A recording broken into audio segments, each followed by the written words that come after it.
Every year, when the tomb sweeping ceremony or Qingming Festival comes, the touchy subjects of one can't afford to die and one can't afford a burial site once again becomes popular among Chinese people. Cemeteries in China, like housing, have become more expensive over the years. According to a global survey of funeral costs released by Sun Life, a British life insurance agency, in 2020, China's funeral costs as a percentage of annual income ranked second in the world, behind only Japan. And this report shows that the average funeral cost in Japan is about $32,000 or about 68% of the average Japanese annual salary, while funeral costs in China are about $5,800 or about 45.4% of the average annual salary. Estimates of funeral costs by Chinese media are even more expensive.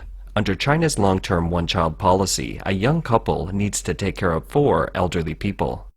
A typical scenario in Shanghai, even with the bare minimum, has funeral costs starting from around $15,000 for a cemetery plot, plus funeral expenses, which costs about $63,000 in total. China has a long tradition of filial piety. In ancient times, after the death of a parent, children were required to mourn for 3 years, during which time they were not allowed to get married or have celebrations of any kind. Those who held official positions were required to leave their jobs and return home to mourn for their parents. Today, most of this has been reduced to monetary forms to some degree. Here is a video from the Qingming Festival in recent years, where many vehicles were set on fire in front of graves. It has become a new way for rich Chinese to pay respect to their ancestors.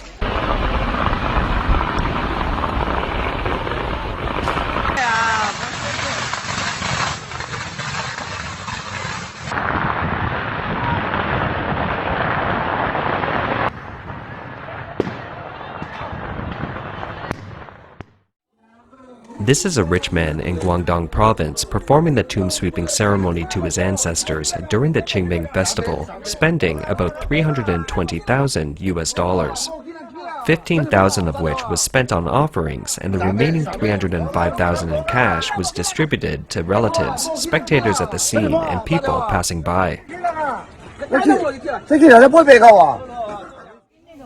This culture of filial piety has also enabled Chinese authorities and institutions to see the potential for a fortune.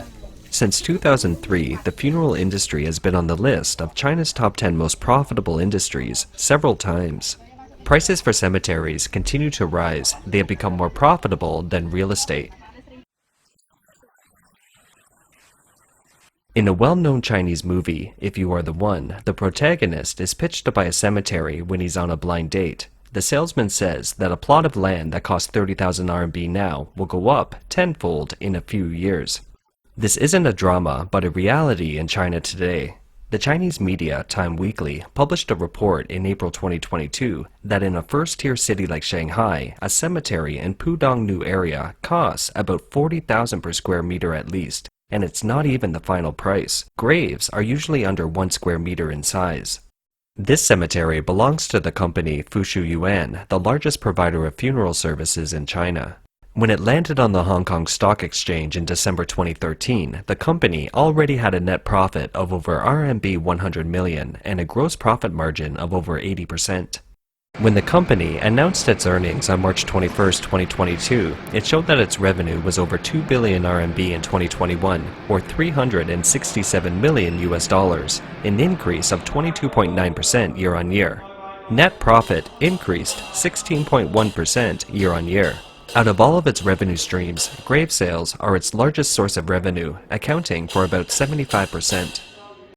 The financial report of Fucheng, the #1 funeral stock in the A-share market in China, also showed that its funeral business achieved an operating income of $12 million in the first half of 2021, up 145%, and a net profit of $6.8 million, up 312%. From 2016 to 2019, the gross margin of Fucheng's funeral business gradually increased from 84% to 87%. Its gross margin decreased by 6.13 percentage points year-on-year in 2020, but it was still maintained at 81.01%, the highest among its various business undertakings. In comparison, the gross margins of the company's live cattle, beef, lamb, and probiotic powder operations were only around 20% during the same period. According to 2019 data, before the pandemic, only 96 companies out of more than 4,000 companies in the A-share market had gross margins of more than 80%. The average gross profit margin in China's real estate industry is a little over 35%, and only one real estate company has a gross profit margin of more than 80%. In this cemetery, owned by Fuzhou Yuan, the simplest and cheapest small standing tombstone costs $14,000 and has an area of about 0.2 square meters. It translates to $70,000 per square meter. As with housing prices, cemetery prices are largely similar across major cities.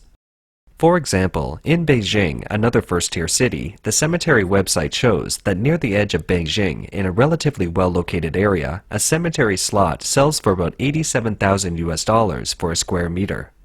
Finished graves in Shenzhen are priced at $30,000 or more.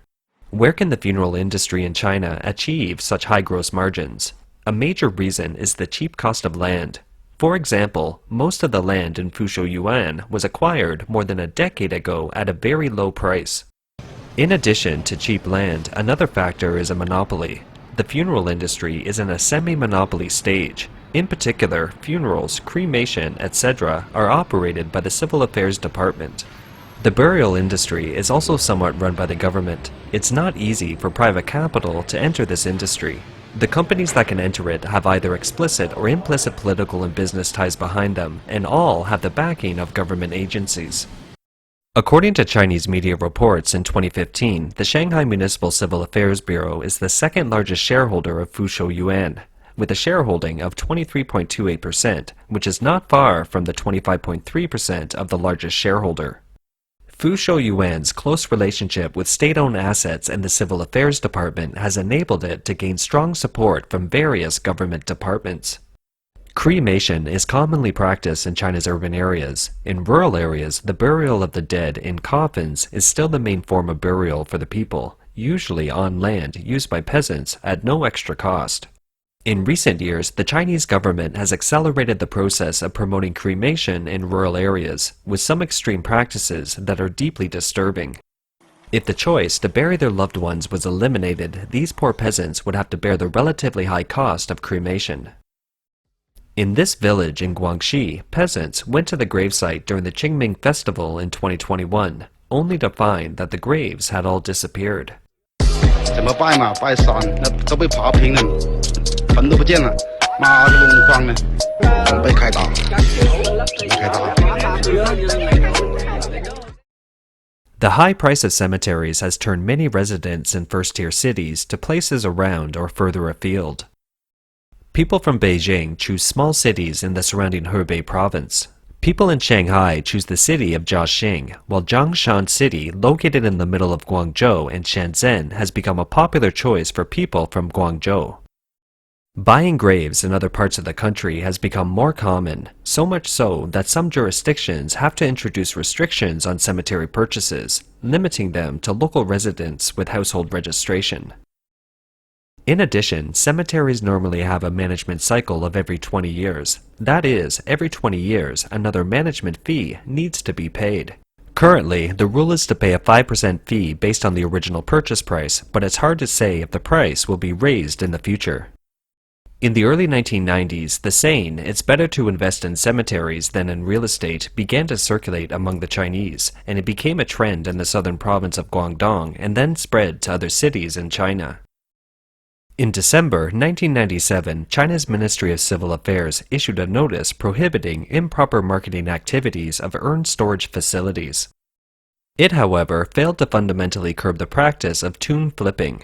Increasing cemetery prices have made it difficult to curb investment activities by the public. In 2019, an article titled, "My Parents Bought Me a Cemetery When I Was 14 Years Old" was circulating online. The author wrote that a girl named Li was told by her father that she owned a cemetery when she was in her second year of junior high school around the year 2000. In fact, all of her family's graves were set inside the same grounds for under $5,000 per square meter. In the blink of an eye, more than a decade had passed and the price of the same type of grave in the same cemetery had risen past $24,000 per square meter, an increase of more than 300%, which made Li very grateful to her parents. By 2010, provinces and municipalities strictly restricted the purchase of graves without death or cremation certificates, in accordance with the measures for the management of cemeteries issued by the Chinese State Council. With the exception of last century, the purchaser of a grave space in this century has only the right to lease use, not ownership, and transfer is illegal. These regulations have curbed the practice of tomb flipping. However, controlling tomb flipping by individual investors doesn't affect the fortunes of CCP-related establishments. Fushu Yuan and other funeral operators in China have the backing of the Ministry of Civil Affairs and other government agencies, all of whom have interests involved. It is with their help that these funeral operators are able to monopolize cemetery resources, thus make high profits. Under such conditions, how can the profiteering of this industry actually be eliminated? Chinese have left online comments saying that when done with real estate investment, we invest in cemeteries. Another statement says, "The number of the living is pretty much stable, but the dead adds up. It's incredible to think how big this market could be." Before the pandemic broke out in 2020, and according to the government's published data, China's annual death toll was over 9 million, so the amount of money governments at all levels made from the dead is believed to have been huge. The COVID-19 outbreak and its death toll must have brought another whopping fortune. For example, in 2021, Fushu Yuan sold 24,700 graves, 10,300 more than the previous year. In mid-March 2021, news surfaced online that a bank in Yunnan and a cemetery in Kunming would jointly launch a cemetery mortgage before the Qingming Festival in 2022. The mortgage has no ceiling and requires collateral such as the purchaser's property with a 10-year term. The news was ridiculed as making money from the dead, and the loan product was eventually called off. Why did the cemetery mortgage spark such a backlash from the Chinese public? It's likely because it touched the most frustrating part of the Chinese people's life, from mortgages to cemetery loans. Not only are they paying loans for their whole life, but also their children and grandchildren will have to pay them after they die. What a depressing life it is. Because the cemetery has become too expensive for many Chinese, the cemetery's building has emerged. People buy flats in small surrounding cities to house urns. No people are seen in these residential buildings except during the Qingming Festival when the lights come on. The cemetery has a 20-year term. When one can't afford the management fee, no one knows what happens to the urns. Commercial properties have a 70-year term of ownership, which actually makes people feel more at ease. This video shows a complex of cemeteries' residential buildings in Tianjin.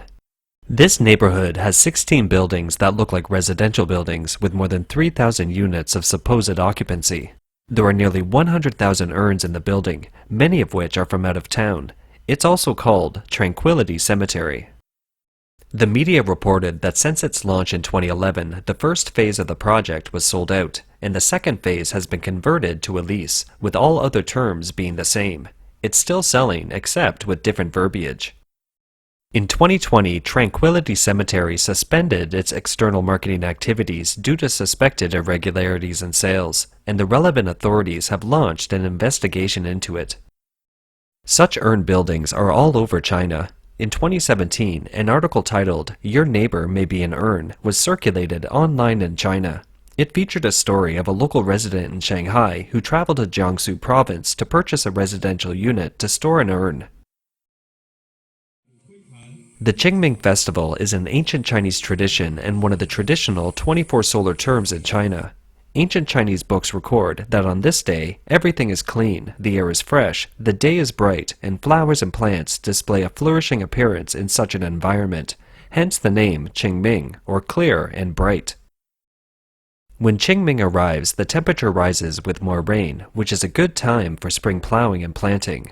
Therefore, there is an agricultural proverb that before and after Qingming, planting beans and melons, and there is no better time to grow trees than Qingming. There is a mysterious science in the Chinese doctrine of solar terms. Look, this is the day of the Qingming Festival in 2021 in northeast China. The Songhua River welcomed its period of opening. The ice on the river was completely frozen the day before, and trucks could pass on it safely. Yet, on the night of the Qingming Festival, the ice on the river broke off, and chunks of it flowed down the river.